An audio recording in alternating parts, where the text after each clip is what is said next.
যারা ভর্তি পরীক্ষা দিতে বরিশাল বিশ্ববিদ্যালয় ক্যাম্পাসে আসছে তাদের বিভিন্ন রকমের সহায়তা, যেমনটা তাদের মোবাইল, মানিব্যাগ, ঘড়ি এগুলো রাখার জন্য আমরা এই সহায়তা কেন্দ্র দিয়ে থাকি। পাশাপাশি শিক্ষার্থীদের সাথে যারা অভিভাবকরা রয়েছেন তাদের বসার জন্য আমরা এখানে সুন্দর একটি ব্যবস্থা করে দিয়েছি। শিক্ষার্থী এবং অভিভাবকদের জন্য আমরা ছাত্র শিবিরে যে সৃজনশীল প্রকাশনা সামগ্রী রয়েছে এগুলো উপস্থাপন করার চেষ্টা করেছি।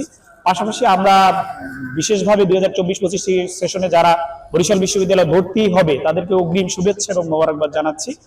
বরিশাল বিশ্ববিদ্যালয় ভর্তি ইচ্ছুক শিক্ষার্থীদের জন্য আমরা আগামীতে মানে যে এখনো যে বি ইউনিট এবং এ ইউনিট যে বাকি আছে তাদের ওই পরীক্ষাগুলো তো বরিশাল বিশ্ববিদ্যালয়ে বরাবর মতো বুথ থাকবে এবং আরো ভালোভাবে সার্ভিস দেওয়ার সর্বোচ্চ চেষ্টা করবে। তারা বিভিন্ন তাদের রুম খুঁজতে যদি সমস্যা হয় সেগুলো থেকে আমরা তাদেরকে সরবরাহ করে থাকি, যাতে করে তারা সহজেই তাদের রুম খুঁজে পেতে পারে দিব। এবং এখানে খাবার পানির ব্যবস্থা করেছি।